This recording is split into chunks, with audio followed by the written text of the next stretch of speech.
Питание для лучшей жизни. Элементы здорового образа жизни. Благодарность за книгу. Мы хотели бы посвятить эту книгу всем независимым партнерам, которые помогли большому количеству людей в своих сообществах достичь цели – жить лучшей жизнью. Как подчеркивается в этой книге, путь к хорошему здоровью является, с одной стороны, индивидуальным, с другой стороны, достижимым благодаря принятию философии целостного подхода. Мы надеемся, что вы решитесь сделать свой первый шаг и помочь другим сделать свои первые шаги на пути к здоровому образу жизни. Введение. Что приходит вам на ум, когда вы слышите слово «философия»? Возможно, вы вспоминаете таких философов, как Сократ, Аристотель и Конфуций, великих мыслителей, которые предлагали свои ответы на важные вопросы. Они также помогли нам осознать, что внутренне мы руководствуемся набором убеждений, основанных на том, как мы понимаем мир. Философия — это не что-то, что мы просто изучаем, а то, что мы выбираем и чем овладеваем. Независимо от того, называем мы это философией или нет, у каждого из нас есть свой взгляд на мир, в котором мы живем. Это определяет наше решение в данной конкретной области жизни. В этой книге собраны сведения о способах построения своей жизни, которые легли в основу нашей философии питания Global Nutrition Herbalife. Подобно таблице Менделеева, в которой перечислены ключевые элементы, составляющие нашу окружающую среду, мы собрали ключевые элементы, составляющие то, что поддерживает нашу жизнь. Мы надеемся, что вы найдете время, чтобы прочитать или прослушать эту книгу. Давайте попробуем понять суть этих элементов. Они послужат вам путеводными ориентирами, которые помогут на вашем жизненном пути. В каждом элементе объясняется ключевой принцип, приводится контекст, который поможет вам понять, почему этот принцип важен, а также приводятся основные действия, которые вы можете предпринять уже сегодня, чтобы сформировать привычки для вашей новой жизни. Мы надеемся, что вы согласитесь с тем, что мы сложны по своему устройству, в зависимости от того, что питает наше тело, разум и дух. Тем не менее, в жизни есть несколько простых элементов, которые, если их понять и следовать им, способствуют развитию нашего «я». Давайте начнем. Элемент первый. Правильное питание. Кто знает, что именно правильно? Принцип. Питание — это общее понимание о том, а что же нас питает. Первый принцип нашей философии гласит: питание — это общее понимание о том, а что же нас питает. В контексте человеческого организма это процесс приема пищи и ее использования для роста, метаболизма и восстановления. Используя эту простую схему, мы получаем биологически полноценное питание и удовлетворяем потребности в питательных веществах. Поэтому правильное питание подразумевает принятие мер, необходимых для обеспечения питательными веществами и удовлетворения потребностей нашего организма. А что нужно нашему организму? С точки зрения диетологии, раньше основное внимание уделялось тому, какое минимальное количество питательных веществ необходимо для того, чтобы избежать конкретных заболеваний. Достаточное количество витамина С было необходимо для предотвращения цинги, достаточное количество витамина D для предотвращения рахита, и это только некоторые заболевания. Основное внимание уделялось минимальному, необходимому или достаточному количеству витамина, которое нужно соблюдать.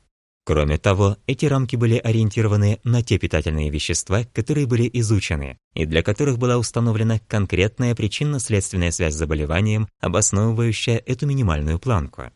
Сегодня они известны как рекомендуемая норма потребления или рекомендованный пищевой рацион.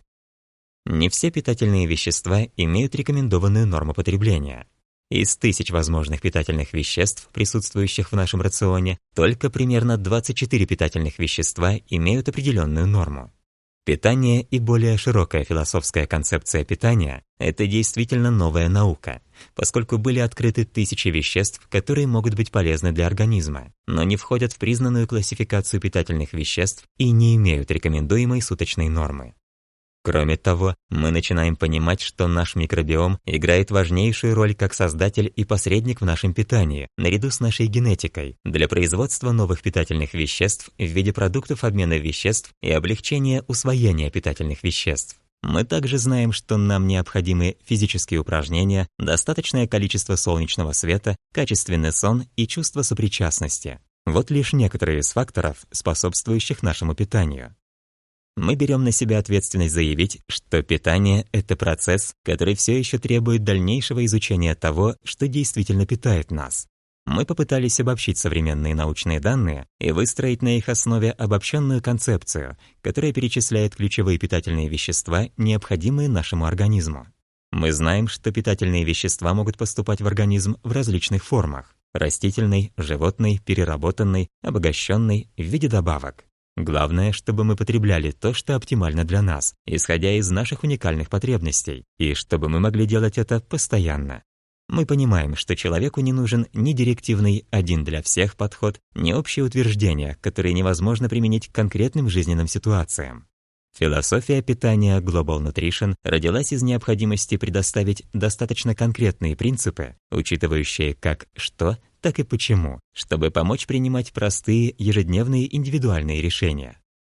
Таким образом, наша философия питания Global Nutrition содержит ключевые принципы, которые определяют или передают современный научный взгляд на необходимость выбора более здорового питания. Но в конечном итоге вы сами решаете, что такое правильное питание для вас. Мы — ваши штурманы, но, безусловно, вы — капитан этого путешествия, которое мы называем жизнью. Элемент 2. Преобладание белка. Принцип. Обеспечьте соотношение белков в вашем рационе. Белок, конечно же, является жизненно важным компонентом здорового питания. Большинство из нас знают об этом с детства. Возможно, с тех пор, как нам говорили, что протеин сделает нас большими и сильными.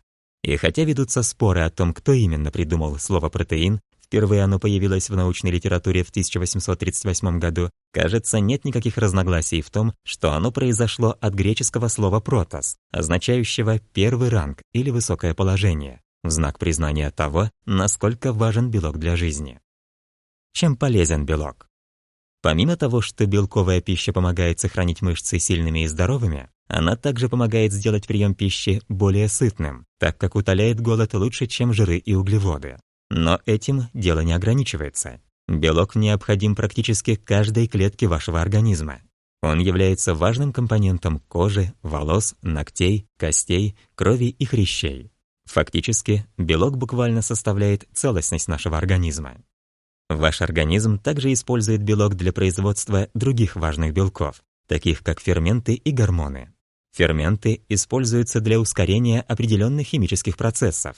Например, пищеварительные ферменты помогают расщеплять пищу и выделять энергию. Гормоны действуют как клеточные курьеры и помогают координировать все виды деятельности в организме. Например, инсулин – гормон, который помогает регулировать уровень сахара в крови. Вашей иммунной системе тоже нужен белок, чтобы вырабатывать антитела, специальные белки, которые помогают организму защищаться от инородных элементов. Ваш организм также производит транспортные белки, которые перемещают вещества по организму. Например, гемоглобин, который доставляет кислород ко всем клеткам тела, или специализированные белки, которые доставляют витамины и минералы к клеткам, нуждающимся в них. Сколько белка вам нужно? Существуют установленные рекомендации по количеству белка, которое среднестатистический человек должен потреблять ежедневно. Эти рекомендации рассчитаны на удовлетворение самых основных потребностей большинства людей. Однако размеры и состав тела у разных людей могут сильно отличаться, поэтому трудно представить, что всем мужчинам или всем женщинам требуется одинаковое количество белка. Поскольку белок помогает поддерживать мышечную массу, вполне логично, что потребности в белке будут отличаться у 99-килограммового бодибилдера и 68-килограммового офисного работника, который не занимается спортом. По этой причине наша философия питания Global Nutrition использует более индивидуальный подход к потреблению белка. Мы предлагаем вам потреблять количество белка, соответствующее количеству белка в вашем организме. Другими словами, вы должны стремиться к тому, чтобы на каждые 2 грамма пищевого белка приходился 1 килограмм сухой мышечной массы тела. Как узнать, какая у вас сухая мышечная масса тела? Это могут сделать ваши домашние весы. Многие из них теперь показывают не только общий вес тела, но и сухую мышечную массу тела. Или же это можно сделать и в вашем местном фитнес-центре. Если вы не знаете, сколько у вас сухой мышечной массы тела, или у вас нет возможности это узнать, мы все равно сможем вам помочь.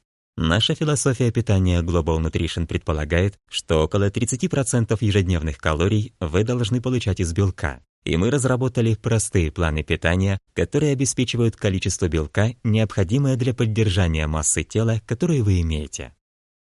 Белки, которые вы едите. Мясо, рыба, птица, яйца и молочные продукты являются хорошими источниками полноценного белка, то есть они содержат все 9 основных аминокислотных строительных блоков, которые ваш организм не может произвести самостоятельно. Они также являются хорошими источниками некоторых минералов, таких как железо и цинк, и кальций, если речь идет о молочных продуктах. С другой стороны, растительные белки, такие как фасоль, чечевица, цельное зерно, орехи и семечки, предлагают широкий спектр витаминов и минералов, а также клетчатку и антиоксиданты, которых вы не найдете в продуктах животного происхождения.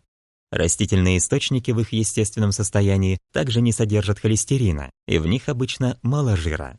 В рамках нашей философии мы советуем вам стремиться к балансу растительных и животных белков в вашем рационе, чтобы получить пользу от обоих. Белок необходим вам ежедневно.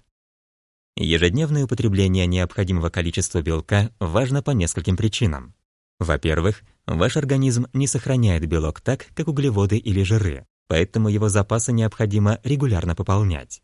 И если в вашем рационе постоянно не хватает белка, организму ничего не остается, как начать расщеплять белки внутри тела, например, белок скелетных мышц, чтобы получить аминокислоты, необходимые для производства самых важных белков организма, гормонов и энзимов, которые необходимы для жизни. Хотя этот процесс строительства и расщепления происходит в вашем организме постоянно, система работает только до тех пор, пока из рациона поступает достаточное количество аминокислот, чтобы поддерживать эти два процесса в равновесии, и 30% калорий, получаемых из белка, помогают держать все под контролем. Не забывайте, что вы можете съесть и слишком много белка. Если вы едите намного больше белка, чем вам нужно, но при этом не занимаетесь спортом, вы можете заработать ожирение. Не только лишние жиры и сахар, которые вы едите, заставляют вас набирать вес. Лишние калории из любого источника, даже из белка, откладываются в виде жира, если вы их не сжигаете. Белок и развитие мышц. Вполне логично, что если вы стремитесь нарастить мышечную массу за счет сочетания силовых тренировок и правильного питания, то вам необходимо достаточное количество белка, чтобы способствовать восстановлению и росту мышц. И хотя наша рекомендация до 2 грамм на килограмм сухой мышечной массы удовлетворяет потребности большинства людей, силовым атлетам, возможно, стоит немного увеличить потребление. Однако обеспечить достаточное количество белка – это лишь часть дела. Важно также распределить потребление белка в течение дня и употреблять максимально полезные виды протеина для максимального синтеза мышечного белка. В идеале, потребление белка должно быть распределено довольно равномерно между приемами пищи и перекусами. И очень важно употреблять немного белка сразу после тренировки. После тренировки рекомендуется употреблять молочные протеины, такие как сыворотка и казеин, поскольку они являются богатыми источниками аминокислот с разветвленной цепью, особой группы аминокислот, которые способствуют восстановлению мышц после тренировки. Кроме того, дополнительный прием белка после тренировки должен покрыть ваши повышенные потребности в нем. Вот некоторые рекомендации, которые стоит взять на заметку. Следите за тем, что вы едите в течение нескольких дней. В большинстве ли приемов пищи и перекусов вы употребляли белок? Чувствуете ли вы чрезмерный голод в течение дня? Вспомните свой предыдущий прием пищи. Достаточно ли в нем было белка? Если вы склонны питаться преимущественно животными белками, попробуйте для разнообразия попробовать блюда без мяса или вегетарианские источники белка. Если вам нужно добавить больше белка в свой день, как вы сможете это сделать? Элемент 3. Углеводы, клетчатка и сахар. Принцип. Правильные углеводы – важное топливо для тела и мозга. Углеводы как хвалили, так и подвергали критике. Возможно, потому что их в значительной степени неправильно понимают. Когда вы слышите слово «углеводы», вы, вероятно, представляете себе такие продукты, как хлеб, рис или картофель. И вы правы.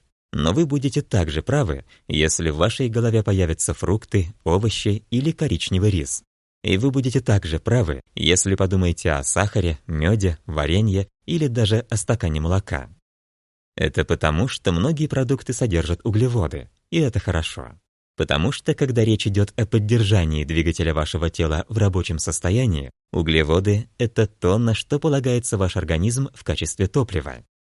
Почему углеводы важны? Наша философия питания Global Nutrition рекомендует получать около 40% ежедневных калорий за счет углеводов. Но мы призываем вас удовлетворять свои потребности в углеводах из наиболее здоровых источников, поскольку в их состав входит множество других питательных веществ. Даже если вы можете получить углеводы из коричневого риса так же легко, как из газировки, это не значит, что все углеводосодержащие продукты одинаково полезны для вас. Одни из наиболее полезных углеводов, которые вы можете съесть, поступают из источников, прошедших наименьшую обработку – цельных фруктов, овощей, бобовых, цельных зерен и молочных продуктов. Потому что помимо углеводов, эти продукты содержат витамины и минералы, а в случае с растительной пищей – клетчатку и природные антиоксиданты. С другой стороны, именно рафинированные углеводы с высокой степенью переработки – сахар, газировка, выпечка и хлеб из белой муки, хлопья или крекеры – мы считаем менее полезными, поскольку они содержат гораздо меньше питательных веществ по сравнению с их калорийностью. На самом деле углеводы не заслуживают своей дурной репутации. Они являются основным источником топлива для вашего организма. Когда вы едите углеводы, они расщепляются до сахара, называемого глюкозой, которая по кровотоку доставляется к вашим клеткам, тканям и органам. Хотя все ваше тело зависит от постоянного снабжения глюкозой, ваши мышцы хранят глюкозу в форме гликогена, чтобы обеспечить быстрое высвобождение энергии, а ваш мозг почти полностью зависит от глюкозы в качестве топлива. Правильные углеводы. Гораздо больше, чем сплошной сахар. Давайте разберемся с представлениями о том, что богатые углеводами продукты – это просто сплошной сахар. На самом деле все зависит от того, что именно вы едите. Да, бутылка газировки может быть из сплошного сахара и напичкана углеводами. Но когда люди избегают фруктов по той же причине, это просто несправедливо. Цельные фрукты действительно содержат углеводы, в основном в виде фруктозы, которая является естественным сахаром во фруктах. Но такова природа не только фруктов, но и всей растительной пищи. В ней преобладают углеводы, которые включают натуральные сахара, а также крахмал и структурные элементы, такие как целлюлоза, которые образуют клетчатку. Не стоит забывать, что вы также получаете воду, витамины, минералы и фитонутриенты, то есть гораздо больше, чем сплошной сахар, а типичная порция фруктов обойдется вам всего в 70 калорий. Не забывайте, однако, что фруктовые соки лишены клетчатки и обычно содержат больше калорий на порцию. Бонус в виде клетчатки. Еще одна причина, по которой мы пропагандируем полезные углеводы, заключается в том, что они содержат клетчатку. Согласно нашей философии питания Global Nutrition, ежедневно рекомендуется получать 25-38 граммов клетчатки, 25 граммов для женщин и 38 граммов для мужчин, из здоровых углеводных источников. Клетчатка помогает предотвратить запоры, ускоряя процесс пищеварения, а продукты с высоким содержанием клетчатки дольше задерживаются в желудке и впитывают воду, а значит, помогают нам насытиться. Некоторые продукты содержат клетчатку, которой питаются полезные бактерии в нижнем отделе пищеварительного тракта, что поддерживает здоровое пищеварение. Если ваше потребление клетчатки еще не достигло необходимого уровня, лучше добавлять ее в свой рацион постепенно, чтобы дать организму возможность перестроиться. Почему углеводы так важны для спортсменов? Углеводы – это топливо для двигателя организма, и спортсменам необходимо большое количество углеводов до, во время и после тренировки. Хотя жиры также могут использоваться и используются в качестве источника энергии, основная функция углеводов, которые вы едите – снабжать клетки энергией. Это особенно актуально для высокоинтенсивных тренировок, уровня, на котором тренируются и соревнуются многие спортсмены. Работающие мышцы нуждаются в постоянном источнике топлива, которое может поступать как из крови, так и из гликогена, отложенного в запас. Но существует предел того, сколько гликогена может накопить ваш организм. И если тренировки продолжаются достаточно долго, запасы гликогена могут истощиться. Вот почему так важно питаться правильно и регулярно.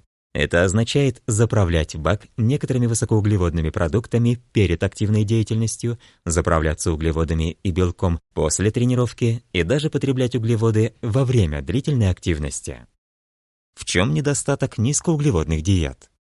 Учитывая все преимущества углеводов с точки зрения питательных веществ, вы можете удивиться, почему низкоуглеводные диеты так популярны. На самом деле в низкоуглеводных диетах нет ничего нового. Они существуют уже более 100 лет. Очень низкоуглеводные диеты, такие как кето-диета, требуют, чтобы углеводы составляли максимум около 5% от общего количества калорий в день, что делает практически невозможным потребление рекомендуемых ежедневных порций фруктов, овощей и цельных зерен. Мало того, что низкоуглеводная диета не сбалансирована, ее еще и трудно выдержать, а значит, потерянный вес может быть набран снова. И опять же, если вы откажетесь от хороших углеводов, вы недополучите огромное количество питательных веществ, которые содержат эти продукты, и лишитесь очень важного источника топлива. Именно поэтому мы настаиваем на том, чтобы не менее 40% ваших калорий поступало из углеводов. Мы призываем к регулярному сбалансированному потреблению различных типов питательных веществ, а не зацикливаться на каком-то одном. Это можно считать контролируемым углеводным питанием, поскольку в среднем во многих странах мира более 50% калорий поступает из углеводов. Причем большая часть этих углеводов поступает из менее питательных источников. Выбирая, какие углеводные продукты употреблять, чтобы удовлетворить свои потребности, помните, что вы можете очень быстро исчерпать свой углеводный бюджет, если большая часть углеводов будет поступать из менее полезных десертов, газировки, белого хлеба и чипсов. Поэтому следите за углеводами. Фрукты, овощи, цельное зерно, бобы и молочные продукты должны быть основными источниками углеводов в вашем рационе. Вот некоторые рекомендации, которые стоит взять на заметку. Запишите все источники углеводов, которые вы съедаете за день. Фрукты, овощи, зерновые, бобы, молочные продукты, сахар и продукты, содержащие сахар, такие как сладкие напитки, конфеты, торты и печенье. При употреблении зерновых обратите внимание на то, являются ли они цельнозерновыми или очищенными, например, коричневый рис или белый. Большая часть углеводов поступает из здоровых продуктов, или вы едите в основном очищенные злаки и сахар. Что вы можете заменить на полезные продукты? Изучите этикетки на продуктах питания, чтобы найти хлеб, крупы и другие зерновые продукты с высоким содержанием клетчатки. Отслеживайте потребление клетчатки в течение нескольких дней, чтобы понять, укладываетесь ли вы в рекомендуемую норму 25-38 граммов в день. Если нет, что можно изменить? Элемент 4. Баланс жиров. Принцип. Некоторое количество пищевых жиров необходимо, но важен правильный баланс. Пищевые жиры не пользуются заслуженным уважением. Еще несколько десятилетий назад они подвергались настоящей демонизации, а обезжиренные продукты были в тренде. Конечно, жиры содержат больше калорий на грамм, чем белки или углеводы. И да, потребление слишком большого количества жиров или неправильных жиров может быть не лучшим для вашего здоровья или талии. Но правда в том, что вашему организму действительно нужно немного жира. Не очень много, но небольшие количества жира играют очень важную роль в поддержании вашего здоровья. Фокус в том, чтобы отделить хорошие жиры от плохих и употреблять только то количество, которое вам действительно необходимо. Почему в рационе должно быть немного жира? Несмотря на свою репутацию, жиры являются важнейшими питательными веществами, такими же как белки, углеводы, витамины и минералы. Все потому, что есть определенные жиры, которые вы просто обязаны получать из своего рациона, потому что ваш организм не может их вырабатывать. И хотя некоторые люди до сих пор считают, что все жиры должны быть исключены из рациона, на самом деле жиры выполняют ряд важных функций. Жиры содержат в себе в 2 раза больше энергии, чем белки или углеводы. 9 калорий на грамм против 4 калорий на грамм белков или углеводов. Это означает, что жиры являются очень емким источником калорий, и что ваш организм способен очень эффективно хранить эти жировые калории. Пока вы не накапливаете слишком много жира в организме, иметь эти калории в наличии очень полезно. Во-первых, жир является предпочтительным источником топлива для поддержания основных биологических процессов в организме, а спортсмены знают, что жир помогает получать энергию во время физических нагрузок, особенно длительных и умеренной интенсивности. Еще одна очень важная функция пищевого жира заключается в том, что он растворяет и переносит некоторые ключевые питательные вещества. Ваш организм не может использовать витамины А, D, Е и К или некоторые фитонутриенты, например, каротиноидные пигменты, содержащиеся во многих ярких фруктах и овощах, в отсутствии жира. Пищевой жир также поддерживает здоровье мозга и нервной системы, являясь важным структурным компонентом каждой клетки вашего тела. Вот почему в нашей философии питания Global Nutrition рекомендуется, чтобы до 30% калорий поступало из жиров. Причем особое внимание следует уделять правильным типам жиров, чтобы помочь вашему организму функционировать наилучшим образом. Мы потребляем жиры в виде триглицеридов, которые по своей структуре напоминают вилку с 3 зубцами. Соединение под названием глицерин образует основание вилки, а 3 зубца состоят из жирных кислот. Жирные кислоты можно разделить на 3 класса – насыщенные, мононенасыщенные и полиненасыщенные, в зависимости от их химической структуры. Различные жирные кислоты могут образовывать 3 составляющие триглицерида, и состав различных триглицеридов – это то, что отличает один жир от другого.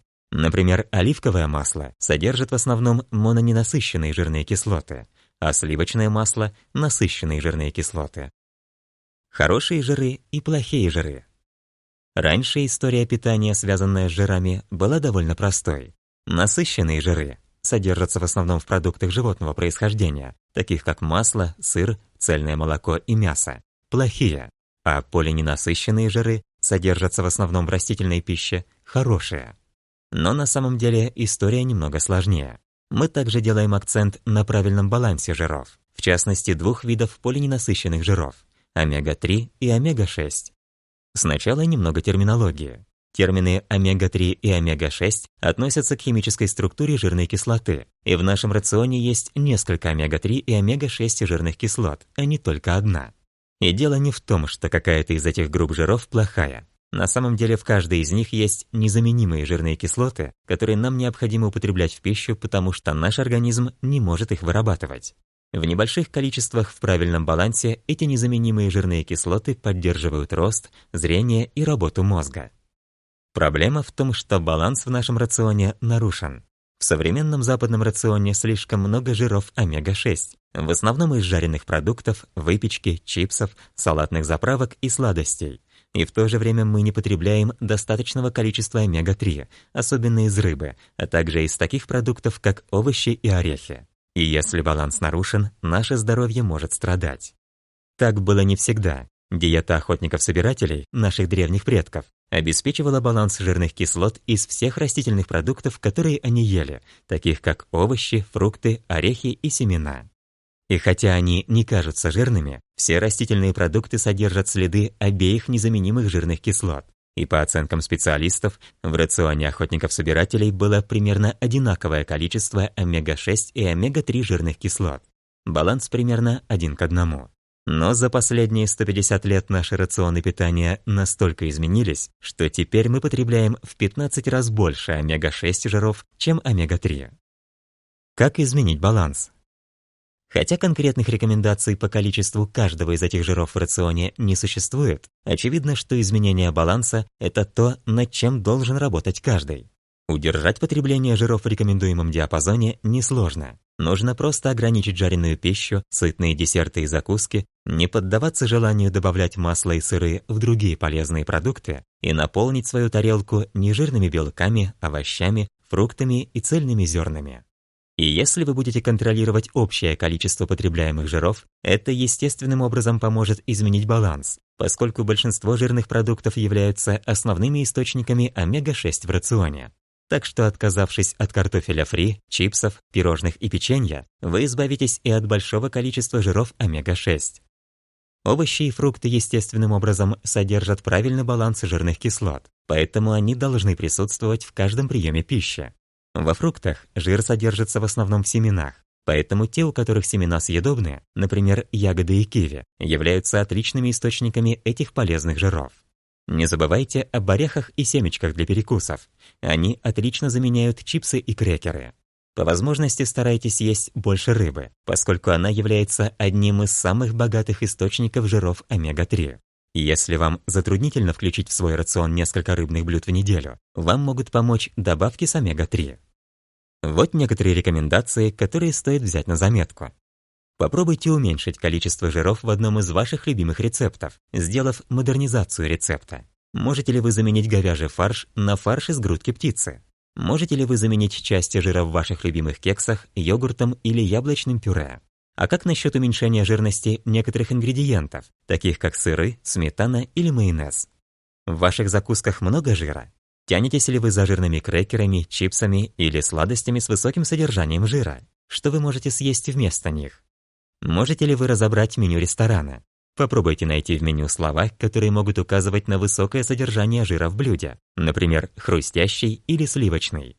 Ели ли вы рыбу на этой неделе? Как вы можете употреблять рекомендованные 2 порции рыбы в неделю? Элемент 5. Фитонутриенты. Сила растений. Принцип. Ешьте разнообразную и яркую растительную пищу. Представьте себе тарелку с едой, наполненную множеством разноцветных фруктов и овощей. Красными спелыми помидорами, ярко-оранжевой морковью, желто-зеленым салатом, темно-розовой малиной и желтыми лимонами. Когда мы видим нечто столь прекрасное, мы часто говорим, что это загляденье. Но оказывается, что ярко окрашенные продукты – это не просто красивое зрелище, но и настоящий праздник для всего организма. Фитонутриенты и здоровье. Пигменты, придающие фруктам и овощам яркие цвета, не просто делают нашу пищу красивой на вид. Эти встречающиеся в природе растительные соединения, известные как фитонутриенты или растительные питательные вещества, оказывают огромное влияние на наше здоровье. И хотя не существует рекомендуемых суточных норм, нет сомнений в том, что фитонутриенты обладают огромным количеством полезных свойств, и поэтому мы рекомендуем употреблять от 5 до 7 порций разноцветных фруктов и овощей каждый день. Жаль, что нам приходится напоминать о необходимости есть эти вкусные, красивые и полезные продукты. Но факт остается фактом. Многие из нас не справляются с задачей съесть достаточное количество фруктов и овощей. Рацион, которым питается большинство из нас сегодня, далек от рациона наших предков, охотников-собирателей, которые жили и питались в мире, богатым растениями. Ежедневное многочасовое добывание пищи из плодов, корней, листьев и семян означало, что их организм естественным образом получал множество фитонутриентов.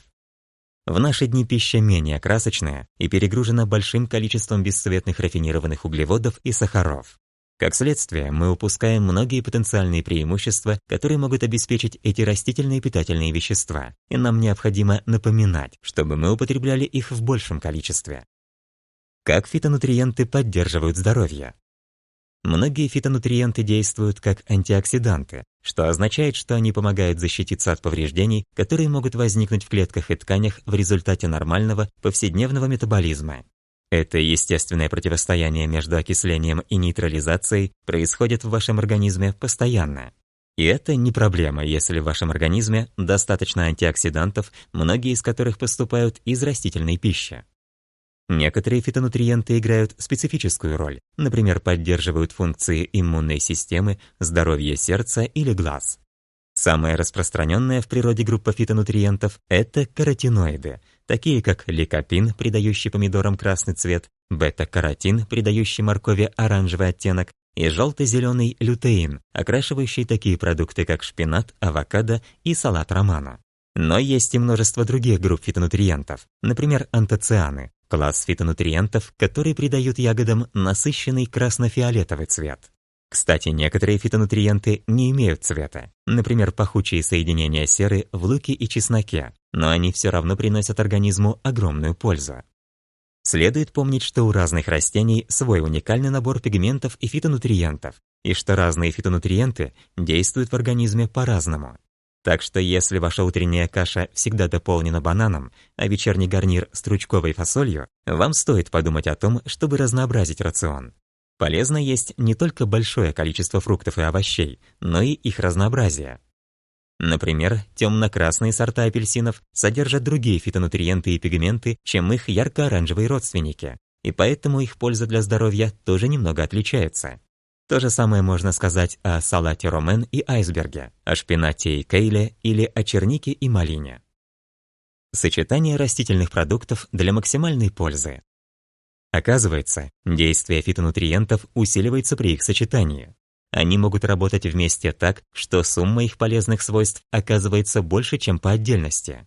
Например, доказано, что антиоксидантный эффект фруктового салата из красных яблок, черники, винограда и апельсинов выше, чем при употреблении любого из этих фруктов по отдельности.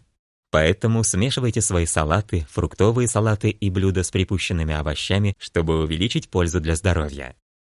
Другие соединения, которые естественным образом содержатся в цельных продуктах, также помогают организму использовать эти полезные фитонутриенты. В классическом сочетании гуакамоле и сальсы есть много полезного. Вы получаете полезные пигменты и из авокадо, и из помидоров. Кроме того, жир в авокадо помогает организму лучше усваивать каротиноиды, не только лютеин из авокадо, но и ликопин из помидоров. Таким образом, совместное употребление этих двух продуктов может иметь более эффективный антиоксидантный эффект, чем употребление каждого из них по отдельности. Никто не будет отрицать, что увеличение порций фруктов и овощей – это отличный первый шаг к тому, чтобы воспользоваться преимуществами содержащихся в них фитонутриентов. А поскольку на данный момент не существует конкретных рекомендаций по ежедневному потреблению фитонутриентов, наша философия питания Global Nutrition предлагает лучший совет – ежедневно съедать несколько порций ярких фруктов и овощей. Вот некоторые рекомендации, которые стоит взять на заметку. Порцией фрукта или овоща считается часть фрукта, чашка сырого овоща или 1/2 чашки приготовленного овоща. Подсчитайте общее количество порций за обычный день. Сколько порций вы съели? Сколько овощей и фруктов разных цветов вы обычно едите? Попробуйте включить фрукт или овощ в каждый прием пищи или перекус. Постарайтесь попробовать новый фрукт или овощ на этой неделе. Элемент 6. Самое необходимое. Витамины и минералы. Принцип. Витамины и минералы в правильных количествах жизненно необходимы. Вы не можете производить их в своем организме, но они необходимы вам для выживания и здоровья. Когда вы едите продукты, вы не замечаете содержащихся в них витаминов и минералов. Несмотря на то, что они нужны в небольших количествах, поэтому их называют микроэлементами, они важны для полноценного здоровья. Витамины и минералы выполняют множество функций в организме, от помощи клеткам в извлечении энергии из потребляемой пищи до поддержки функций зрения и кожи, а также иммунной системы. Они крайне важны для поддержания здорового, активного образа жизни. Поэтому наша философия питания Global Nutrition рассматривает микроэлементы как важнейшие составляющие вашего ежедневного рациона. Их необходимо потреблять, потому что ваш организм не может их вырабатывать. Почему витамины важны? Продукты, которые вы выбираете для питания, влияют на количество витаминов и минералов, поступающих в ваши клетки.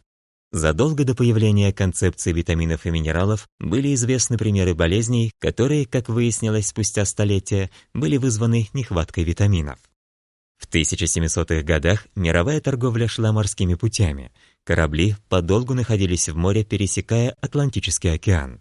Если моряки не брали на борт фрукты, у них появлялись опухшие, кровоточащие, почерневшие десны, расшатанные зубы, кровоизлияние под кожей, медленное заживление ран и резкие изменения характера. Все симптомы цинги, вызванные нехваткой витамина С. В конечном итоге смерть наступала в результате кровотечений или инфекций. В 1753 году шотландский морской хирург Джеймс Линд доказал, что цингу можно вылечить и предотвратить, если давать морякам апельсины и лимоны. Вскоре цитрусовые стали настолько распространены на борту корабля, что британских моряков стали называть лаймами. К сожалению, цинга и сегодня встречается у людей, живущих на улицах и употребляющих слишком мало фруктов. Хотя в развитых странах заболевания, связанные с дефицитом питательных веществ, встречаются лишь у небольшого процента населения.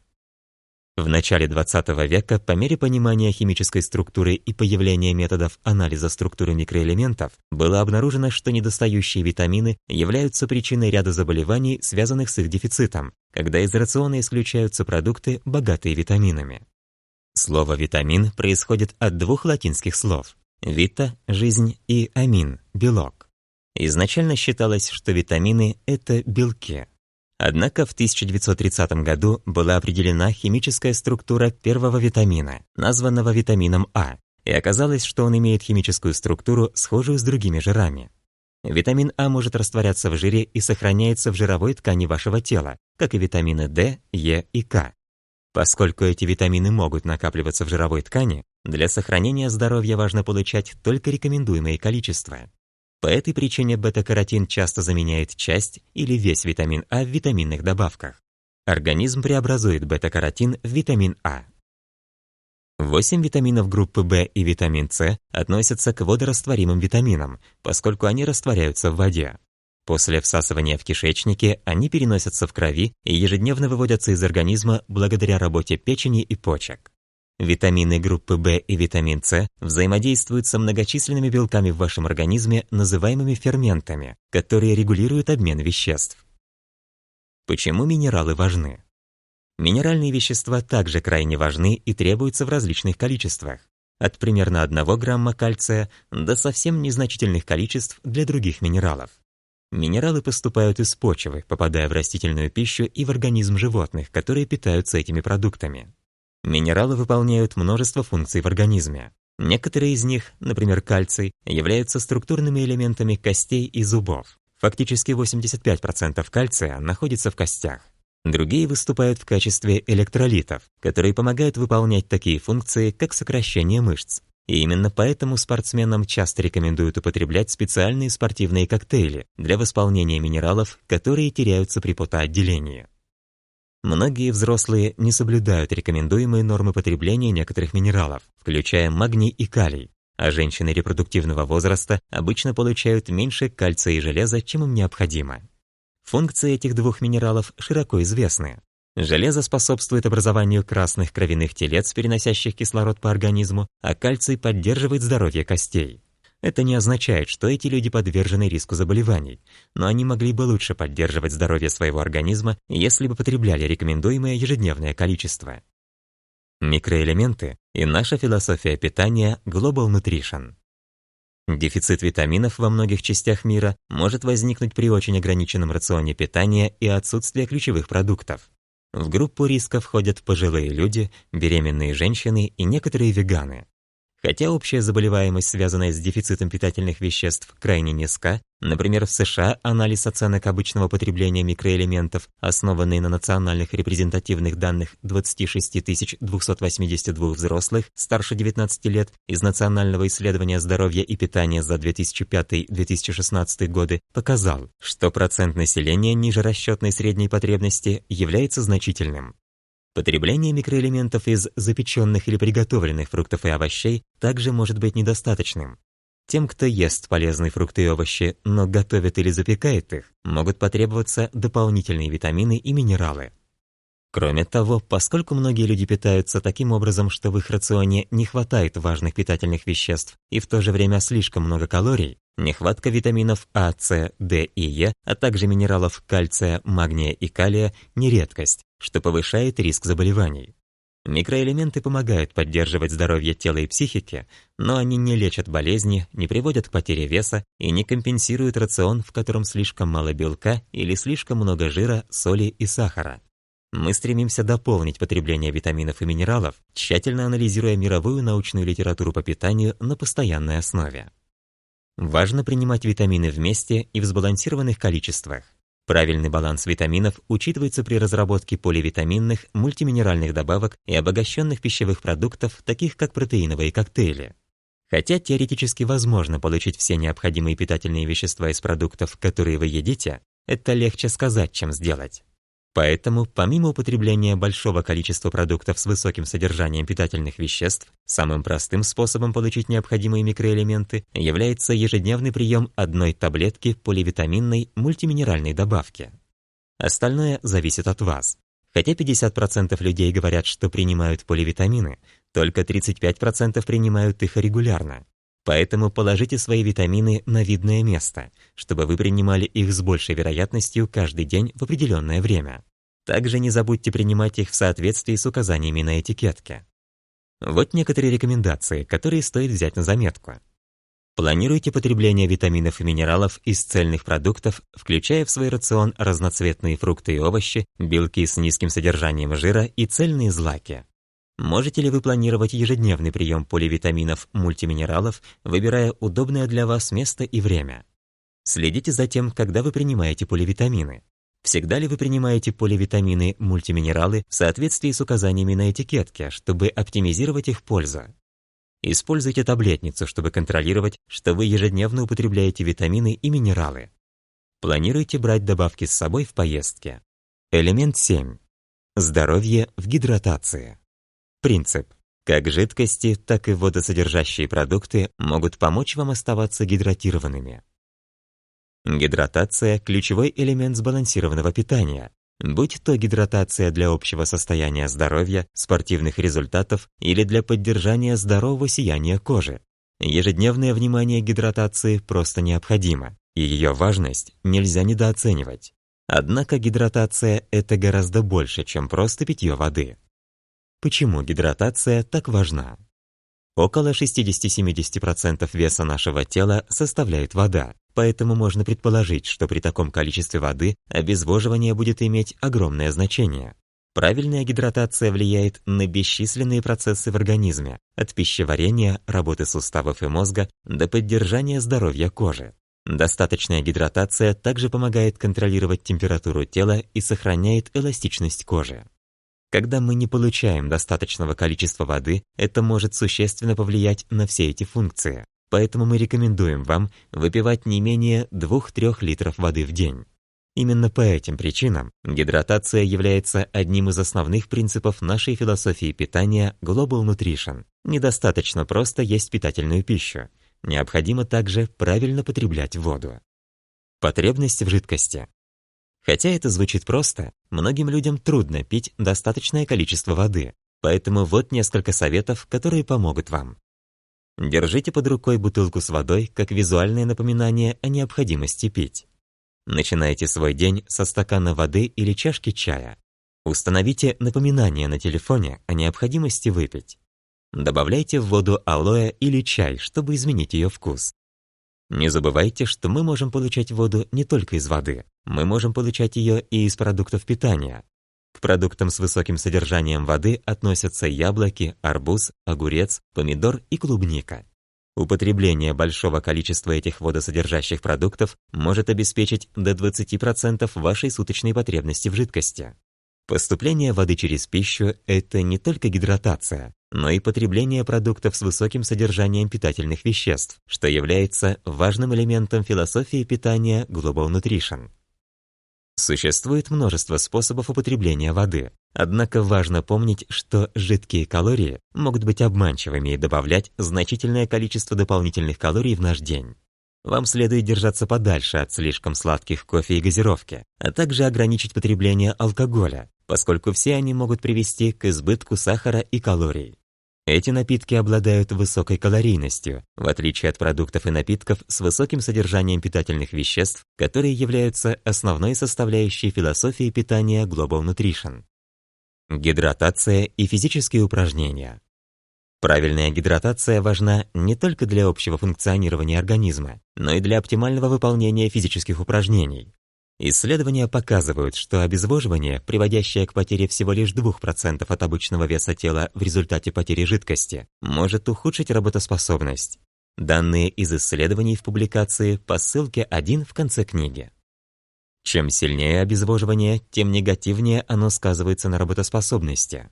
Гидратация в течение дня очень важна, поэтому помимо употребления спортивного коктейля во время тренировки, важно убедиться, что вы хорошо гидратированы перед началом тренировки. Если вы вспомните о гидратации только во время тренировки, будет уже слишком поздно. Помните, что спортсмен – это образ жизни 24 часа в сутки, и гидратация – это огромная часть этого образа жизни. Гидратация важна, когда вы занимаетесь спортом, потому что при потоотделении вы теряете жидкость и электролиты, минералы, которые обеспечивают сотни важнейших функций организма. Так же, как потребление достаточного количества микроэлементов является ключевым элементом философии питания Global Nutrition, гидратация с помощью электролитов во время тренировок – это хороший способ обеспечить организм всем необходимым, когда он в этом нуждается. Вот почему для любых упражнений продолжительностью более 30 минут одной воды недостаточно. Это может показаться странным, но если вы не добавляете в воду электролиты, вы можете выпить слишком много воды во время тренировки. Избыток простой воды во время длительных тренировок может привести к снижению концентрации натрия в организме, что называется гипонатриемией. Гипонатриемия может стать такой же проблемой, как и обезвоживание. Для борьбы с ней убедитесь, что перед тренировкой вы не хотите пить, а во время тренировки у вас есть доступ к спортивным напиткам, содержащим углеводы и электролиты. Роль электролитов заключается в регулировании уровня жидкости в организме и поддержании гидратации. Они также поддерживают функции и здоровье мышц и сердца. Организму необходимо, чтобы электролиты в кровотоке находились в определенном диапазоне. Когда они разбалансированы, это может привести к ряду проблем, включая, но не ограничиваясь, мышечными и неврологическими проблемами. И то, и другое может ухудшить работоспособность. Вот почему так важно восполнять то, что организм теряет во время тренировок. Гидратация для поддерживания здоровья кожи. Гидратация влияет на вас не только изнутри, она также важна для вашей кожи. Эта концепция внутреннего и внешнего питания является основным принципом философии питания Global Nutrition, которая гласит, что важно не только то, что мы употребляем в пищу, но и то, что мы наносим на нашу кожу. Поскольку кожа является самым большим органом, ее увлажнение играет большую роль в поддержании здоровья кожи. Мы предлагаем индивидуальные решения в зависимости от возраста, пола, жизненных этапов, образа жизни, а также рассказываем о том, как внешность зависит от различных внутренних и внешних факторов. Сухая обезвоженная кожа может появиться в любое время года. В холодное время года в воздухе меньше влаги. Кроме того, системы отопления и кондиционирования воздуха в помещениях также могут обезвоживать кожу. Перепады температур могут вызвать ощущение сухости, зуда и дискомфорта. Сухой воздух также может привести к появлению крошечных трещинок на поверхности кожи, которые могут стать местом проникновения болезнетворных бактерий. Обезвоживание кожи происходит, когда организму не хватает влаги как внутри, так и снаружи. Среднестатистическому человеку требуется около 2-3 литров воды в день. Ваша кожа даст вам знать об обезвоживании. Она станет тусклой, усталой, раздраженной, шелушащейся и шершавой. При жаркой погоде в летние месяцы вполне естественно пить больше жидкости. Но очень важно не сокращать потребление воды в холодное время года. Когда наступает прохладная погода, вам, возможно, не захочется выпить стакан ледяной воды, но вода комнатной температуры или освежающий теплый чай помогут увлажнить кожу.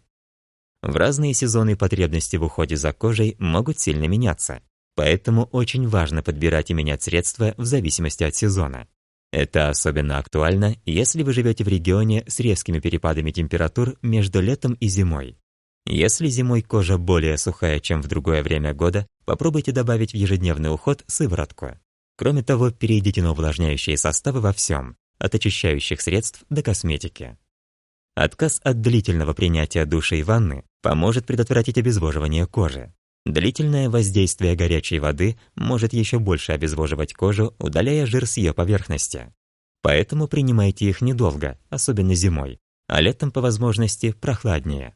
Используйте только увлажняющие пены, мыло или гели для душа, которые не содержат сульфатов и насыщены увлажняющими компонентами. Основные функции кожи – защита, терморегуляция, сенсорное восприятие, секреция и выделение. Правильное увлажнение жизненно важно для поддержания здоровья кожи в течение длительного времени, что позволяет ей выглядеть здоровой и молодой. Уже давно признано, что состояние кожи влияет на ее функции и зависит от рациона питания, возраста и условий окружающей среды. Именно поэтому мы подчеркиваем важность внутреннего и внешнего питания. Вот некоторые рекомендации, которые стоит взять на заметку. Следите за потреблением жидкости в течение дня. Считайте воду, кофе, чай, спортивные напитки и другие напитки. Приблизились ли вы к рекомендуемому количеству? Если нет, то как вы можете увеличить потребление? На каждые 500 граммов веса, потерянного с потом во время тренировки, необходимо 2-3 стакана жидкости, чтобы восполнить его. Если вы занимаетесь интенсивными физическими упражнениями и много потеете, попробуйте взвеситься до и после тренировки, чтобы определить, сколько воды вы потеряли, и обязательно восполните ее. Если ваша работа требует, чтобы вы проводили много времени за рабочим столом, в том числе удаленно, держите под рукой бутылку с водой, чтобы пить в любое время и в любом месте. Такая подготовка поможет вам лучше осознать важность питья воды. Наслаждайтесь потреблением воды, добавляя в нее алоэ вера или ароматизаторы, такие как цитрусовые и фрукты. Ингредиенты с низким содержанием сахара – хороший способ разнообразить вкус воды. Элемент 8. Здоровый, активный образ жизни. Двигайтесь. Принцип. Каждая минута движения имеет значение, и накопление времени физической активности в течение недели – это здоровый и устойчивый подход, который приносит свои плоды. Физическая активность необходима для поддержания здоровья и хорошего самочувствия. Большинство людей хорошо знают о пользе здорового питания, но физические упражнения часто упускаются из виду. Более того, в глобальном масштабе все большую обеспокоенность вызывает сидячий образ жизни. Раньше люди набирали минуты физической активности, занимаясь физическим трудом, ходя по магазинам, гуляя и занимаясь повседневной деятельностью. Появление устройств, облегчающих домашний труд, уменьшило потребность людей в движении, и сидячий образ жизни стал обычным явлением. Мы считаем, что здоровый активный образ жизни крайне важен. Именно поэтому он является краеугольным камнем нашей философии питания Global Nutrition, которая предполагает сочетание сбалансированного питания и регулярной физической активности. Вы откладываете физическую активность, потому что считаете, что в сутках не хватает времени на это? Или вы до сих пор считаете, что для того, чтобы заниматься физическими упражнениями, нужно уделять этому целый час или даже больше? Если вы ответили «да» на любой из этих вопросов, вы не одиноки.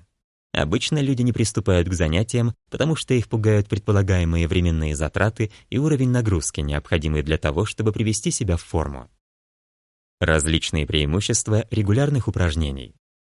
Отличная новость заключается в том, что каждая минута физической активности имеет значение для получения пользы для здоровья, которая включает в себя улучшение работы сердца, повышение плотности костей, улучшение внешнего вида, улучшение настроения, улучшение здоровья костей и суставов, а также улучшение контроля веса.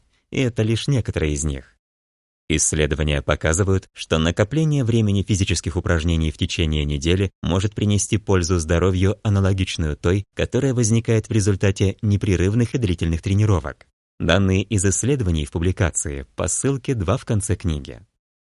На самом деле, людям гораздо проще выполнять более короткие упражнения, просто потому что гораздо проще найти 10 минут, чтобы привести свое тело в движение, чем выделять на это большие промежутки времени.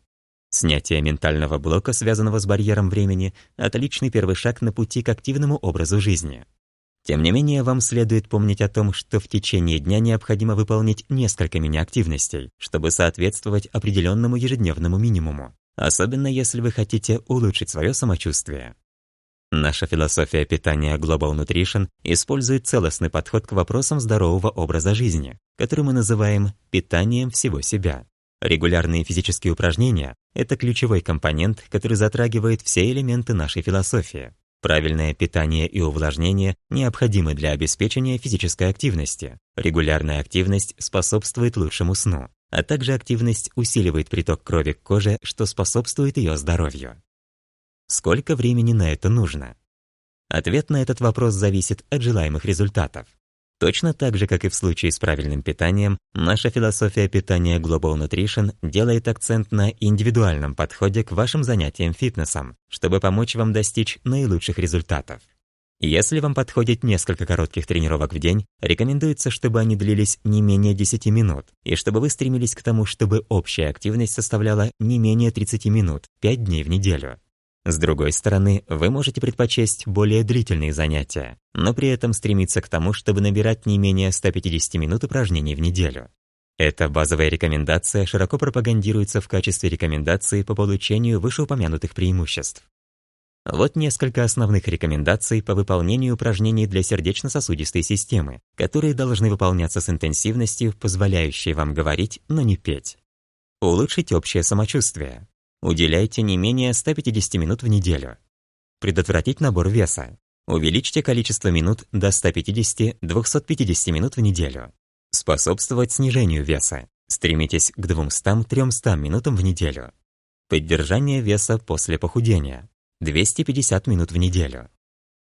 3 компонента фитнес-плана. Что такое кардио, спросите вы? Это физическая активность, при которой учащается сердцебиение и дыхание. Это важный вид физической нагрузки, поскольку он связан со многими положительными эффектами для здоровья сердечно-сосудистой системы, включая улучшение кровотока, снижение кровяного давления, уменьшение риска инфаркта и инсульта.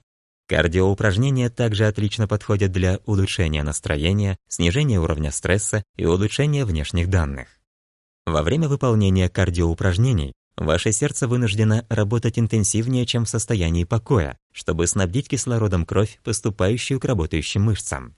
Это со временем помогает укрепить сердечную мышцу, а также поддерживает здоровье сосудов. Такие виды активности, как бег, плавание, танцы, прыжки и аэробика, являются отличными вариантами для выбора, но подойдет любая активность, которая соответствует этому описанию. Помимо кардиоупражнений, в ваш план здорового образа жизни должны войти поднятие тяжестей или упражнения с отягощениями. Упражнения с отягощениями способствуют росту мышц, а также улучшают силу и выносливость, и это отличный вид физической нагрузки, помогающий улучшить композицию тела. Исследования показывают, что силовые тренировки должны выполняться не менее 2 раз в неделю, с акцентом на тренировку всех основных групп мышц. Данные из исследований в публикации по ссылке 3 в конце книги. В отличие от кардиотренировок, силовые тренировки традиционно измеряются не временем, а количеством повторений. Вы можете сами решать, какие измерения использовать для контроля. Если вы выбрали подход с повторениями, стремитесь выполнять 8-20 повторений упражнения в 2-4 подходах. А если выбрали время, стремитесь к 30-минутному ежедневному минимуму тренировок. Персонализация вашей фитнес-программы в соответствии с вашим индивидуальным стилем жизни и предпочтениями повысит вероятность того, что вы останетесь увлеченными и последовательными. Наша философия питания Global Nutrition предусматривает индивидуальный подход как к питанию, так и к тренировкам, что является выигрышной стратегией, приводящей к результатам. Упражнения с отягощениями могут быть довольно утомительными, поэтому проработанные группы мышц должны отдыхать в течение 48 часов перед повторной тренировкой, чтобы дать организму возможность восстановить и регенерировать мышечные волокна. Растяжка в качестве разминки перед тренировкой часто игнорируется, но она имеет первостепенное значение для здоровья суставов, мышц и костей. Сохранение гибкости важно для снижения риска травм и повышения работоспособности. Перед физической активностью обязательно выполняйте динамическую разминку, чтобы разогнать кровь и привести в тонус мышцы и суставы. Регулярное сочетание этих 3 компонентов в вашей повседневной физической активности помогает поддерживать общее здоровье и хорошее самочувствие. Физические упражнения поддерживают все системы организма и улучшают качество жизни, помогая достичь и поддерживать здоровый вес и выполнять повседневные действия (ADL). Но, как и в случае с любыми здоровыми привычками, последовательность в выполнении упражнений является ключом к достижению оптимальных результатов в области здоровья и физической подготовки. Вот некоторые рекомендации, которые стоит взять на заметку. Отслеживайте продолжительность ежедневных упражнений в дневнике или на смарт-устройстве, чтобы лучше понять свою текущую активность и установить цели на неделю. Планомерно повышайте общую активность, поднимаясь по лестнице, паркуя машину подальше от магазина или отвечая на рабочие звонки на ходу. Предложите другу или коллеге по работе заниматься вместе с вами. Это поможет вам придерживаться установленных целей. Элемент 9. Сон и восстановление для оптимального здоровья. Принцип. Каждый человек может улучшить свой сон, выполнив несколько простых шагов и сделав их привычными. Сон крайне важен для человека, поскольку он позволяет нам перезарядить тело и разум, благодаря чему мы чувствуем себя свежими и бодрыми после пробуждения. Сон также поддерживает здоровье организма, восстанавливая и обновляя важные физические структуры и восстанавливая уровень биохимических веществ в организме. Без достаточного количества сна мозг не может функционировать оптимально, что негативно сказывается на способности концентрироваться, ясно мыслить и даже запоминать. Когда мы спим, в нашем организме происходит целая цепочка событий, которые являются частью процесса восстановления. По всем этим причинам, наша философия питания Global Nutrition подчеркивает важность полноценного отдыха и сна как части питания всего организма. Важность сна. Большинству взрослых необходимо около 7-8 часов сна, а детям и того больше. Однако в условиях ежедневной работы и постоянных стрессов, окружающих нас, получить хороший беспрерывный глубокий сон часто бывает непросто. Хорошо известно, что здоровый активный образ жизни, включающий диету и физические упражнения, имеет решающее значение для хорошего здоровья. Однако один из самых важных аспектов, о котором часто забывают, это сон и способность организма к восстановлению. Сон – это краеугольный камень способности человеческого организма восстанавливаться и восполнять силы после долгого дня. Во время сна происходят различные процессы, способствующие этому восстановлению. В качестве примера можно привести восстановление и заживление мышечной ткани и кожи, восполнение запасов гормонов и оптимизацию иммунной функции. Проблема в том, что недостаточный сон может способствовать ожирению или избыточному весу. Кроме того, недостаток сна может закрепить вредные привычки, которые приводят к другим заболеваниям. Почему нам трудно получить достаточное количество сна? В человеке заложен естественный циркадный ритм, который следует за Солнцем и Луной. В конце дня, когда свет исчезает, мозг готовит тело ко сну, выделяя гормоны, например, мелатонин, который способствует более глубокому восстановлению сил. Люди следовали этим биологическим часам на протяжении сотен тысяч лет. Однако с развитием современных технологий и насыщенного графика дня люди сталкиваются с проблемами, мешающими оптимальному сну. Одной из серьезных проблем является появление таких устройств, как смартфоны и компьютеры, которые заставляют нас бодрствовать до поздней ночи, нарушая наш естественный циркадный ритм. Даже несколько ночей нарушения сна могут негативно сказаться на повседневной работоспособности человека. При хроническом недосыпании проблема усугубляется и может нанести вред организму, вызывая целый ряд неблагоприятных последствий. В течение многих лет сон считался праздным занятием, и люди часто принимали недостаток сна за нечто достойное. Пожалуй, даже считалось, что люди, которые спят по 8 и более часов, воспринимаются как ленивые или не такие старательные, как те, кто спит меньше. Но теперь мы понимаем всю важность сна. 4 стадии сна. Одним из прорывов в нашем понимании сна и восстановления стало обнаружение различных стадий сна. Теперь мы понимаем, что существует 4 важные стадии сна, которые получили соответствующие названия: первая, вторая, третья и четвертая. Стадия, называемая быстрым сном, это стадия, которая ассоциируется со сновидениями. Первая и вторая стадии сна обычно рассматриваются как дневной сон или когда вы только погружаетесь в более глубокий сон. Стадии 3 и 4 – это более глубокие стадии сна, которые приводят к каскаду жизненно важных процессов, происходящих в организме и способствующих восстановлению. Именно во время этих стадий, 3 и 4, происходят многие физиологические изменения, которые благотворно влияют на наше здоровье. Одним из самых значительных открытий последних лет является система в мозге, называемая глимфатической системой. Исследователь из Бостона придумал этот термин из-за ассоциации с лимфатической системой в кровеносной системе. Глимфатическая система – это способ очищения крови по всему телу. Эта недавно открытая глимфатическая система активна во время глубоких стадий сна. Данные из исследований в публикации по ссылке 4 в конце книги. Во время этих глубоких стадий сна мозг вымывает отходы или побочные продукты, оставшиеся после окислительных процессов, которые происходят естественным образом в рамках повседневного метаболизма. Хроническое окисление в мозге и накопление этих отходов может привести к образованию бляшек и сгустков, которые затрудняют нормальное функционирование мозга.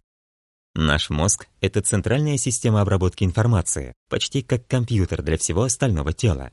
Все действия контролируются через центральный процессор и обширную сеть нервных тканей. Как и компьютер, мозг должен работать оптимально для наилучшей обработки информации. Когда линии связи работают с перебоями, могут возникать проблемы. Ясно одно – проблемы с окислением в организме могут пагубно влиять на эту сеть тканей мозга. Рацион питания с высоким содержанием жиров, сахаров и соли подвергает ткани мозга огромному окислительному стрессу и может вызвать образование бляшек и сгустков. Длительная дегенерация может привести к хроническим заболеваниям, если не обеспечить полноценный сон, чтобы вымыть эти накопившиеся белки. Поэтому хорошо известно, что необходимо иметь достаточный и полноценный сон. Минимум 8 часов за ночь могут помочь избавиться от окислительного мусора, который накапливается в тканях мозга. Восстанавливающая сила сна. Итак, очевидно, что пока ваш мозг спит, он очищается и восстанавливается от последствий окислительного стресса в течение дня. Но польза от сна распространяется на все тело. Многие другие последствия полноценного сна выходят за пределы мозга. После полноценного сна значительно снижается нагрузка на организм, и сердечно-сосудистая система получает передышку. Благодаря замедленному сердцебиению и меньшей нагрузке снижается давление в сердечной мышце, а кровеносная система получает время на отдых и восстановление. Не только сердце, но и надпочечники получают передышку после хорошего сна. Надпочечники отвечают за выработку гормонов стресса, таких как кортизол и адреналин, которые нужны для функционирования организма. Во время напряженного стрессового дня организм выделяет эти гормоны стресса, чтобы мы могли адаптироваться к ежедневным трудностям. Когда мы спим, уровень гормонов стресса снижается, и высвобождаются жизненно важные гормоны, такие как гормон роста, которые помогают восстанавливать и наращивать мышечную ткань во всем теле. Помимо влияния сна на гормоны стресса, существует также связь между гормонами, контролирующими чувство голода, лептином и грелином. Недостаток сна может быть взаимосвязан с тем, сколько вы едите, и через гормоны может влиять на увеличение веса. Таким образом, существует связь между недостатком сна и избыточным весом и ожирением.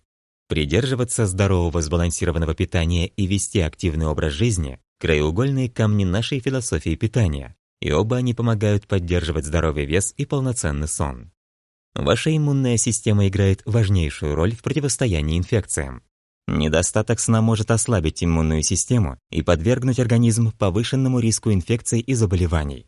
И наоборот, если вы хорошо выспитесь, ваш организм сможет вырабатывать необходимые клетки, такие как белые кровяные тельца, которые помогают бороться с различными патогенными микроорганизмами, такими как бактерии и вирусы. Люди, регулярно соблюдающие режим сна, выглядят более свежими. Во время сна в организме вырабатывается важный белок – коллаген, который помогает укрепить клетки кожи и восстановить ее повреждения. Это отличный пример того, как сон связан со здоровой кожей.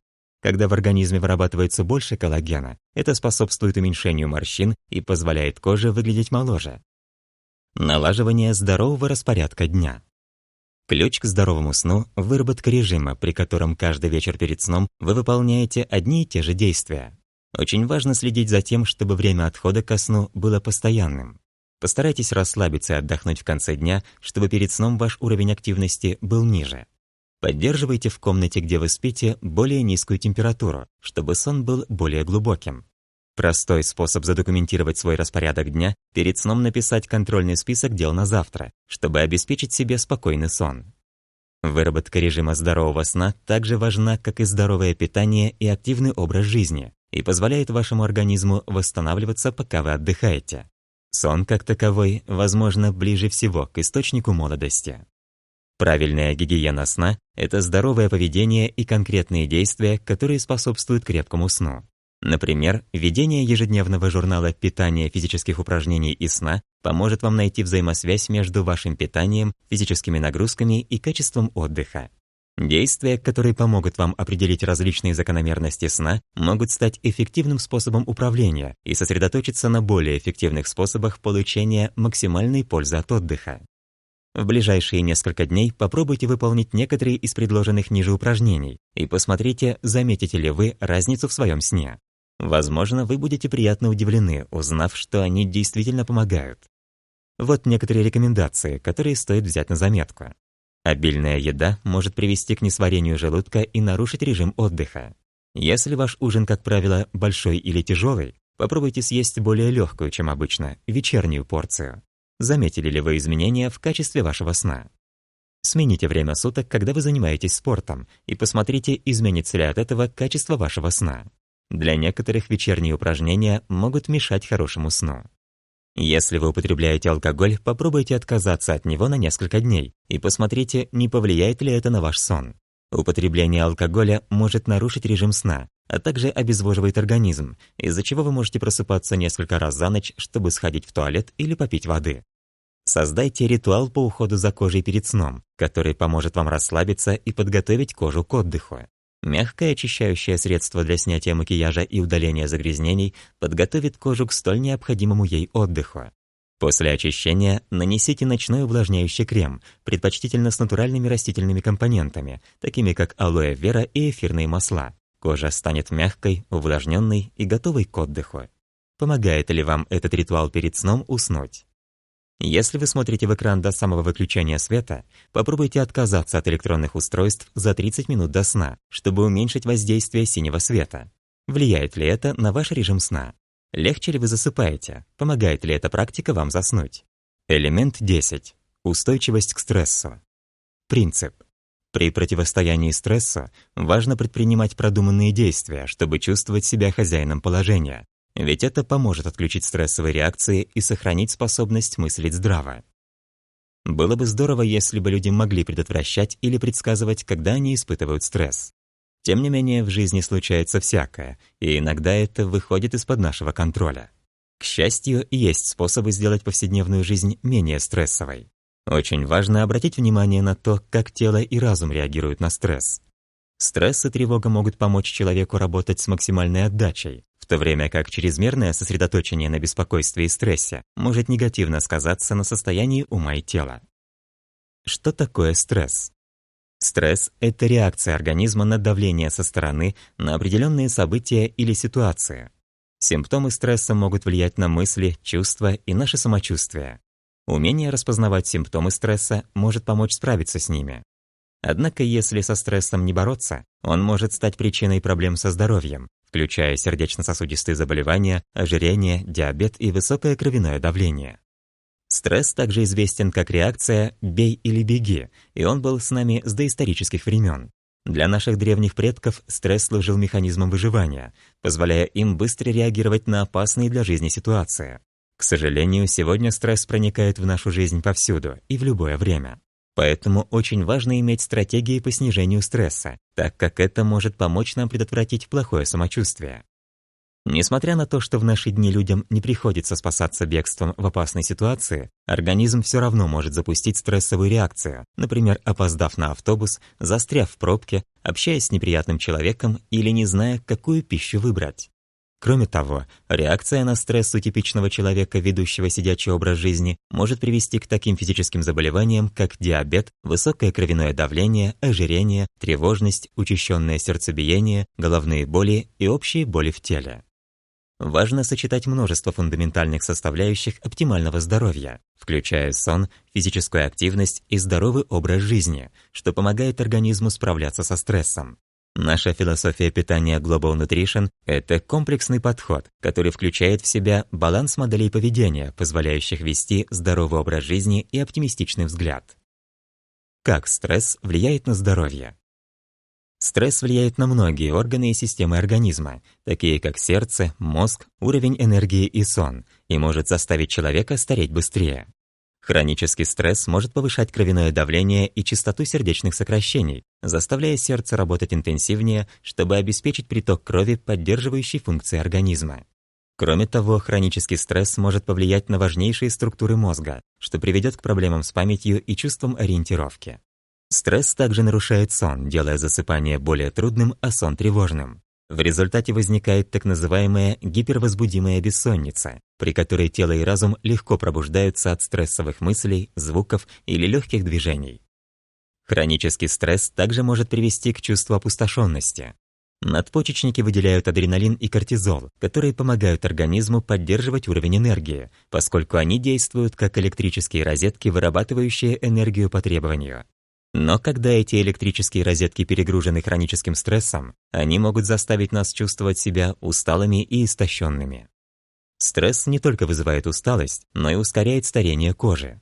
Кожа – самый большой орган в организме. Она очень важна для иммунной функции, поскольку кожа служит первоначальным барьером на пути инородных тел. Перепроизводство гормонов, вызывающих стресс, приводит к разрушению коллагена, самого распространенного белка в дерме. Коллаген обеспечивает упругость и структуру кожи. Это одна из причин, по которой хронический выброс гормонов стресса может привести к преждевременному появлению мелких морщин и потере эластичности. Управление стрессом. Со стрессом можно бороться разными способами. Составление распорядка дня может помочь нам не чувствовать себя настолько перегруженными в течение дня. Медитация и техники релаксации также являются хорошими способами сохранения концентрации и спокойствия. Противодействие стрессу включает в себя оздоровление всего организма. Уход за телом и разумом имеет большое значение для общего здоровья. Важно иметь индивидуальные методики расслабления, которые каждый может применить на практике, поскольку уровень стресса у всех разный. Основные стратегии борьбы со стрессом включают в себя соблюдение сбалансированной диеты, регулярные физические упражнения, медитацию и глубокое дыхание, а также полноценный отдых и сон. Как только люди смогут определить триггеры стресса, они также смогут подобрать для себя оптимальный механизм преодоления. Когда вы знаете, что это за триггеры, вы можете избежать их или выработать стратегии, которые помогут вам справиться с ними. Расстановка приоритетов и их запись могут помочь в управлении собственным временем.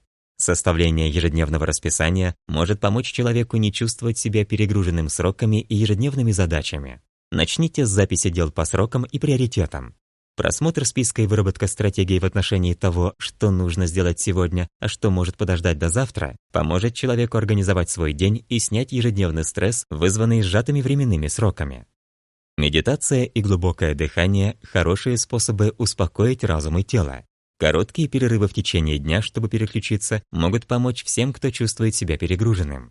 Длительные глубокие вдохи могут помочь снизить частоту сердечных сокращений и кровяное давление. Глубокий вдох через нос, задержка на 5 секунд и выдох через рот помогут привести в равновесие разум и тело. Каждый может повторять это упражнение так часто, как это необходимо в течение дня, чтобы добиться мгновенного облегчения.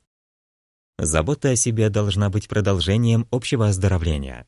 Люди должны каждый день выделять время на то, что приносит им удовольствие. Это может быть 15-20-минутный перерыв, чтобы выпить чашку чая, чтение книги или прогулка с собакой. Личностное развитие может помочь людям сосредоточиться на позитивном настрое и сконцентрироваться на вещах, которые находятся под их контролем. Позитивный настрой поможет двигаться вперед и добиваться поставленных целей. Сон может помочь снизить стресс, но для того, чтобы извлечь из него пользу, очень важно правильно отдыхать. Когда тело находится в состоянии покоя, улучшается кровообращение и в организме наступает расслабление. Во время глубокого сна тело начинает расслаблять мышцы, а гормоны начинают работать таким образом, что токсины начинают выводиться из организма. Во время стадии быстрого сна организм восстанавливается, что помогает предотвратить стресс на следующий день. Хорошо сбалансированная диета – основа здорового психического и физического здоровья. Правильное питание помогает стабилизировать настроение. Соблюдение диеты, богатой фруктами, овощами, белками и жирами, может помочь справиться с симптомами стресса. Вот некоторые рекомендации, которые стоит взять на заметку. Вести дневник и отмечать, что именно вызывает у вас стресс. Это поможет вам справиться с ним более эффективно. Уделите время и запишите, как вы отреагировали. Как бы вы могли отреагировать по-другому в следующий раз? Выберите день в течение недели, когда вы будете уделять время уходу за собой. Это может быть нанесение маски для лица и чтение книги, а может быть и просто посидеть за чашкой чая. Если вы испытываете стресс, движение тела может помочь снять напряжение. Попробуйте регулярно выделять время для физической активности. Это может быть ходьба, бег трусцой или тренировка в классе. Практикуйте осознанность или присутствие в моменте. Техники самоосознанности, которые помогают снизить стресс, включают медитацию и глубокое дыхание. Регулярные медитации, даже кратковременные, помогут поднять настроение и уменьшить симптомы стресса. Элемент 11. Дополнение к основному рациону питания. Принцип. Добавки называются добавками не просто так. Они призваны дополнять или усиливать хорошо сбалансированный рацион, а не заменять его. Все мы знаем, что залог хорошего здоровья и отличного самочувствия – это здоровое сбалансированное питание и активный образ жизни. Но действительно ли вы ежедневно употребляете разнообразные продукты в необходимых пропорциях? По данным Всемирной организации здравоохранения, более 2 миллиардов человек в мире сегодня испытывают дефицит основных микроэлементов, в первую очередь витамина А, йода, железа и цинка. Добавки призваны восполнить эти пробелы в питании, чтобы поддерживать необходимый баланс питательных веществ, получаемых как из пищи, так и из добавок. Здоровое сбалансированное питание – важная часть поддержания здоровья, которая поможет вам чувствовать себя наилучшим образом. Это означает употребление разнообразных продуктов в необходимых пропорциях, потребление необходимого количества пищи и напитков для поддержания нормального веса тела. Но многим сложно съедать 5 овощей в день или получать достаточное количество белка во время каждого приема пищи, и поэтому многие из нас не соблюдают рекомендации по правильному питанию. Одной из проблем, мешающих правильному и сбалансированному питанию, является наш напряженный образ жизни. Мы не только подвержены стрессу, что часто приводит к стрессовому перееданию, но и гораздо реже, чем предыдущие поколения, находимся в движении. Это привело к тому, что мы перестали готовить дома, перешли на питание вне дома или употребляем больше продуктов быстрого приготовления, а значит увеличили потребление сахара, натрия и жира. Эти ингредиенты делают пищу вкуснее, поэтому мы склонны к их чрезмерному потреблению. В результате переизбыток этих продуктов может привести к серьезным проблемам со здоровьем. Что такое пищевые добавки? Пищевые добавки – это продукты, содержащие один или несколько питательных ингредиентов и предназначенные для дополнения рациона. Эти продукты могут включать макро- и микроэлементы, витамины, минералы, фитонутриенты, аминокислоты и ферменты. Такие добавки призваны восполнить пробелы в питании, чтобы поддерживать необходимый баланс питательных веществ, получаемых как из пищи, так и из добавок. Цель добавок – повысить концентрацию питательных веществ в вашем рационе, чтобы гарантировать, что вы получаете необходимое количество питательных веществ в соответствии с вашими индивидуальными пищевыми потребностями. Сделайте еще один шаг к составлению индивидуального плана питания. Именно в этом заключается наша философия питания Global Nutrition. Почему многие не удовлетворяют свои потребности в питательных веществах? Существуют некоторые основные пищевые привычки, которые могут объяснить распространенный дефицит питательных веществ в нашем рационе. В типичном рационе не хватает определенных витаминов и минералов, которые необходимы для функционирования многих органов. Многие исследования показали, что значительная часть людей не получает рекомендуемого количества фруктов и овощей, часто испытывая дефицит цельнозерновых продуктов и потребляет слишком много калорийной пищи. Данные из исследований в публикации по ссылке 5 в конце книги. Добавки могут помочь компенсировать недостаток питательных веществ из фруктов и овощей. Согласно данным Министерства сельского хозяйства США и отчету 2004 года, опубликованным в журнале Американского колледжа питания, питательная ценность фруктов и овощей сегодня ниже, чем в 1970-х годах. Из-за коммерческих методов ведения сельского хозяйства наши почвы в значительной степени лишились жизненно важных питательных веществ. И это происходит не только в Соединенных Штатах. Это стало проблемой мирового масштаба. Почва становится все менее богатой питательными веществами и не содержит необходимых нам витаминов и минералов. Если задуматься, то пища, которую мы едим, хороша лишь настолько, насколько хороша почва, на которой она растет. К сожалению, хорошего сбалансированного питания не всегда достаточно для того, чтобы быть здоровым. Если учесть такие факторы, как неправильный выбор продуктов питания или напряженный образ жизни, в котором предпочтение отдается не домашней кухне, а еде на вынос, то продукты, которые мы едим, не всегда удовлетворяют все наши потребности в питательных веществах. Мы просто не получаем достаточного количества питательных веществ, в которых нуждается наш организм. Сегодня прием пищевых добавок – важный шаг на пути к оптимальному здоровью. Существуют некоторые периоды жизни, в которых наблюдается дефицит питательных веществ. Например, наибольшему риску дефицита кальция подвержены женщины детородного возраста, а также женщины в постменопаузе. Нехватка железа – еще одна распространенная проблема, особенно у женщин пременопаузального возраста, из-за потери крови во время менструации. По данным Национального института США сердца, легких и крови, 20% женщин моложе 50 лет страдают от дефицита железа. Нарушение пищеварения – еще один фактор, который следует учитывать при приеме добавок. Неправильный режим питания, употребление нездоровой пищи, старение и стресс – все это может привести к нарушению пищеварения. В результате организму становится трудно извлекать из пищи все необходимые питательные вещества. С возрастом наш рацион часто меняется, и мы можем менее эффективно переваривать пищу и извлекать из нее необходимые питательные вещества. Добавки могут помочь восполнить недостаток питательных веществ в подобных обстоятельствах.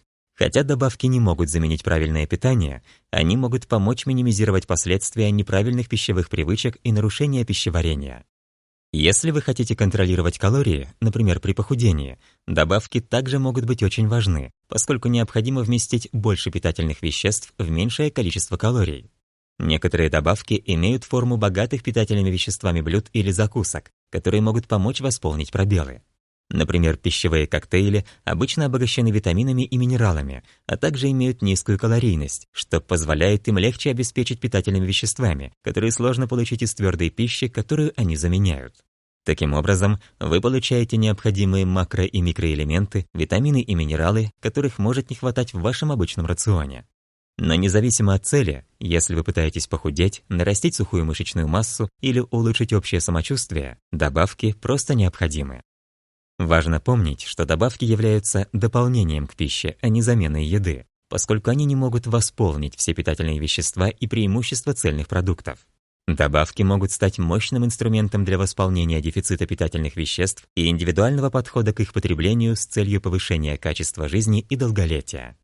Вот некоторые рекомендации, которые стоит взять на заметку. Записывайте свой рацион в течение недели.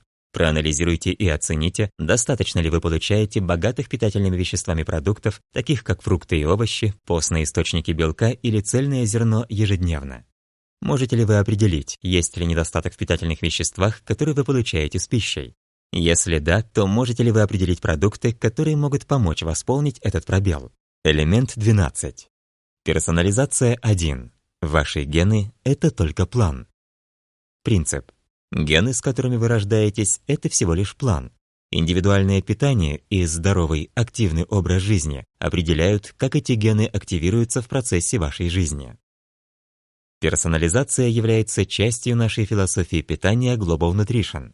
Она позволяет нам разрабатывать рекомендации для вашей диеты и программ тренировок, основываясь на ваших личных предпочтениях, форме тела и весе, а также привычках к физическим нагрузкам.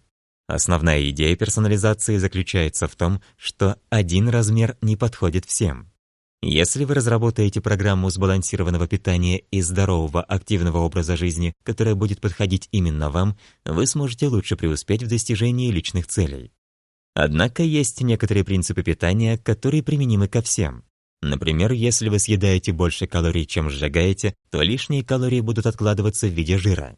Именно поэтому наши программы по снижению веса направлены на уменьшение количества потребляемых калорий и увеличение их сжигания с помощью физических упражнений.